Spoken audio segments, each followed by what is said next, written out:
So one option to live a simple life is to move outside the city limits, to go into a more country setting, a rural area where land and property is cheaper. And thus you cut your expenses, you cut down on traffic, and you simplify your life. And that can be an option that many people choose. I myself am thinking about that, and I figured I'd talk that out in this video. Is living countryside, living in the outskirts or outside the city limits, is that worth it? Is it worth it? And the reason I ask that question to myself and I talk it out is because I have discovered that if it's cheap, it's usually cheap for a reason.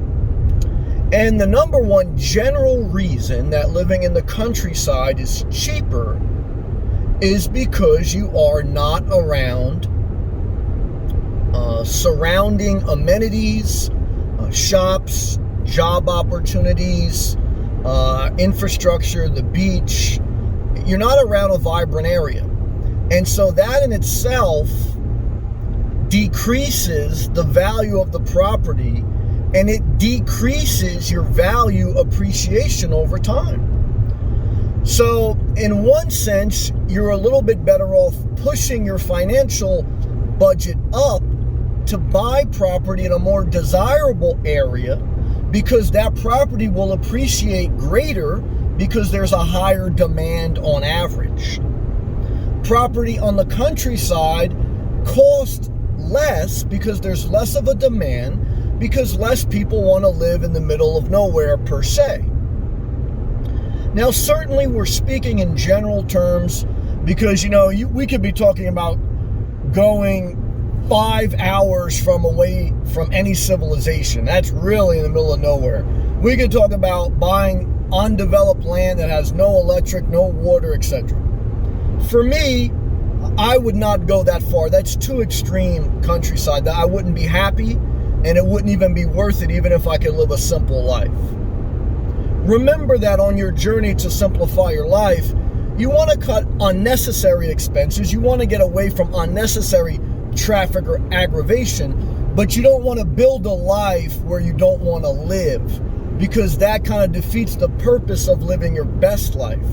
Your best life is how do you live a life that you want in an efficient way, that you can go after your creative passions while still taking care of responsibilities and enjoying life. So for me, I would not want to be more than an hour away from the beach, from job opportunities, from major infrastructure, airports, etc.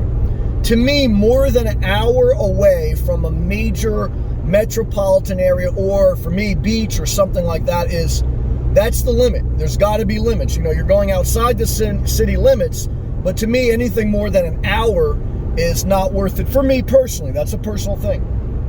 So define how far away from the city, quote unquote, or populated area are you willing to go? That's a commute time. Even if you can work remotely, a commute time to your favorite area is important, because you may not be able to afford to live in your favorite area, but can you live within an hour of it? That way, maybe you could still make it part of your daily routine. Because an hour commute, even if it's to go by an area you like, is not too bad. So it can work out where, look, you can find affordable property. You commute an hour or so, whether it's for your job or whether it's just for going to a place you enjoy, and that could work. Now, another issue is as you get older, you want to drive less.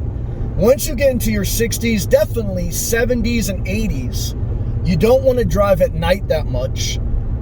And you have to think about that, how that will affect your lifestyle in your 70s and 80s. Are you within a 10-minute, 15-minute radius of a supermarket, of stores, etc.? Because being in walking distance of things when you're older is a huge plus.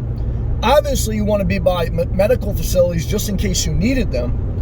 And, I don't know how desirable it's going to be to drive an hour when you're in your 70s and 80s. Now, should you live your life as if you're already 70 and 80? No. So there's a fair point there. But again, when you go to sell the property, when you want to live somewhere else, you got to remember buying countryside on average is not going to be as desirable by buying by the beach or buying by a major area. So there's exceptions within what I'm saying, but I'm talking this out to help us, okay? So just bear with me. So, you have to figure out, you're going to make trade-offs. To live a simple life, you make trade-offs. Are you willing to live an hour away from job opportunities, the beach, your favorite restaurants, etc.? You're buying cheaper, but you're not appreciating in value as much. Culture. The culture countryside is different than the culture by the beach or by the city. Now, I know many people don't like a city environment, and I'm not going to say I like the heart of the city. But I like a somewhat populated suburb without major congestion. I like to be around amenities. I like to be around a Starbucks, again, around a beach park.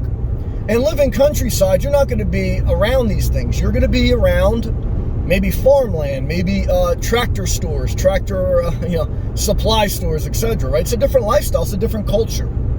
So people who wake up every day in a country culture, they're not waking up with the same mindset, the same attitude as someone who wakes up in the beachside culture or the city culture. There's good and bad in all cultures. This is not an evaluation on cultures.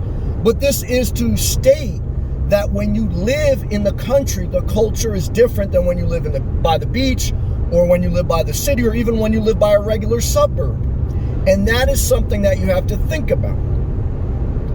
Also, if you're going to raise kids and if they're going to go to public schools, something you have to think about. So there's a lot more than just price to think about. We all, myself included, are most attracted to good prices, cheap prices, affordable prices. There's a reason that when you go in a car lot or you go in a store, that if it's a cheap price, it's in red, it's in big letters. And it's a reason when something's expensive, you don't see the price. You have to ask for the price. The reason is people are so attracted to price, they make their decision a lot of times solely on that.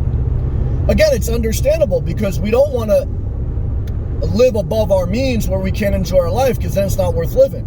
But I don't know if we want to live in the middle of nowhere just to live cheap because then it may not be worth living. Balance is always the key.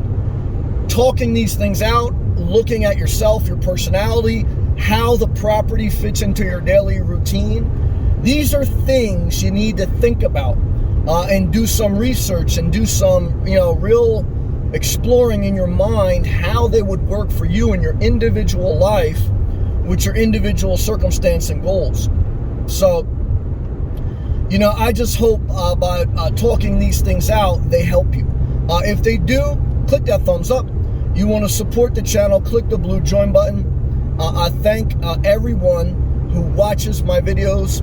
I truly appreciate you. I do the best I can to show up every day to give you consistency, also to give you value, whether through the spoken word or showing you a community or showing you an RV or whether motivating you, encouraging you, or, giving you a little push sometimes. But I thank you. I appreciate everything. I'm not entitled to anything. Remember, the more work you put into your life, hopefully the better it'll get. The less work you put into your life, maybe the worse it'll get. So try to remember, your energy has to go somewhere. So put it into something productive and positive so that you don't waste your life and that you don't destroy your life. There's a lot of self-induced stress in life. Try to avoid, obviously, drugs, too much gambling, all these things, not good. Okay. So this is the core message. Let me know in the comment section below if you feel that you could live countryside or you do live countryside. Are you okay with living an hour away from the beach? Are you away from, what's the furthest you would live away from civilization, so to speak? And, how does that fit into your plans for your life and your goals? Start to talk that out. Leave that in the comments section below. And we'll just go from there. We'll take life one day at a time, one step at a time. And remember, 90% of success is showing up. The rest is attitude, effort, and some God-given talent. But there's a lot to be said for tenacity and effort, okay? Thank you again for watching. See you next one. Peace.